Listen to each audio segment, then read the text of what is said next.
Hello viewers, welcome back to Navneeta's English Classes. I am Navneeta and you are watching Navneeta's English Classes.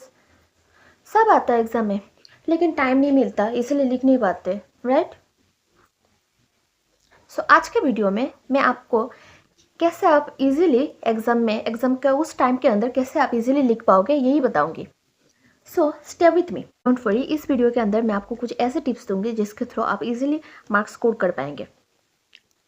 सबसे पहले मैं बोलूँगी आप question paper जब आपको मिल जाएगा तो आप क्या करोगे, इसको पहले आप क्वेश्चन पेपर वाला पढ़ोगे. ओके, इसको अच्छी तरह से स्मार्टली आप पढ़ोगे और जो जो आंसर आपको पहले आता है उसको आप मार्क कर लीजिए एंड देन वही वाला आप पहले लिख लो. इससे क्या होगा, इससे आपका जो आपको पहले आता है उसने आप ये वाला आपने क्या किया, पहले लिख लिया. जो जो आता है उसको आपने अटेम्प्ट कर लिया. इससे आपका कॉन्फिडेंट और स्पीड दोनों ही बढ़ेगा. एंड नेक्स्ट टॉपिक में बोलूँगी, आपको नेक्स्ट पॉइंट याद रखना है. आपको जब आप लिखोगे उसको पॉइंट वाइज में लिखना. ओके, पॉइंट वाइज मतलब पैराग्राफ लिखने का ज़रूरत नहीं है. आप जब लिखोगे इसको पॉइंट में लिखना. जैसे 3, 4, 5 पॉइंट ऐसे लिख लिया. देन क्लियर कीवर्ड्स ये सब लिख लिया. इंपॉर्टेंट वर्ड इसको अंडरलाइन कर दिया. ये जो फॉर्मेट है ये जब एग्जामिनर जब चेक करेंगे उसको भी ये वाला फॉर्मेट अच्छा लगेगा. एंड आप में से बहुत सारे बच्चे लोग क्या करते हैं कि एक्स्ट्रा पेज ले लेते हैं ये सोचकर कि एक्स्ट्रा पेज ले लिया तो चलो एक्स्ट्रा मार्क्स तो उठ जाएगा. No, you will not get extra mark for this. Extra page से आपका एक्स्ट्रा मार्क्स नहीं होगा.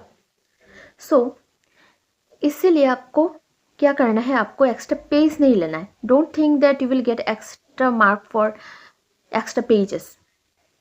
जैसे आपको आपका क्वेश्चन में पूछा कि व्हाट इज़ योर नेम और आपने लिख दिया माई ग्रैंडफादर नेम इज़ दिस, मेरे ग्रैंडफादर ऐसे थे वैसे थे.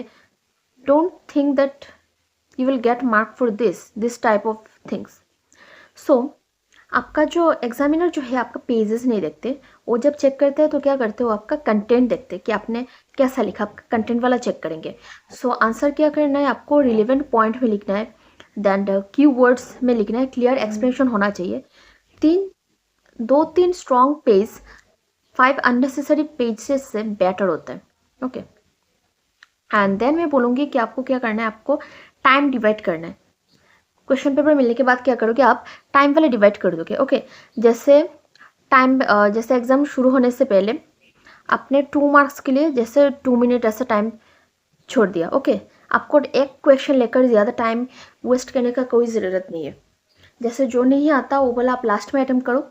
जो पहले आता है ज़्यादा आता है वो वाला आप पहले अटेम्प्ट कर लो.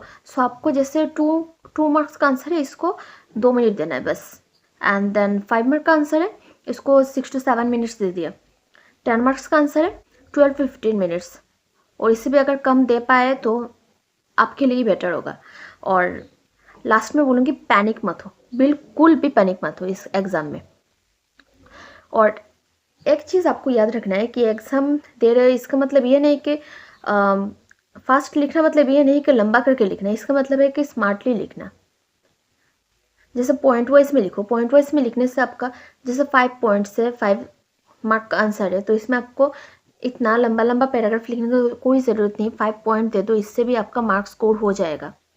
जैसे 4 मार्क्स का आंसर 4 पॉइंट्स दे दो.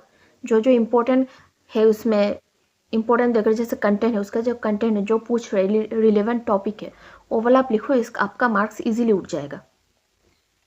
और देन मैं बोलूँगी कि अगर आपको मेरा ये वीडियो वाला अच्छा लगा तो like, share and obviously subscribe to my channel अगर आप नए हो तो.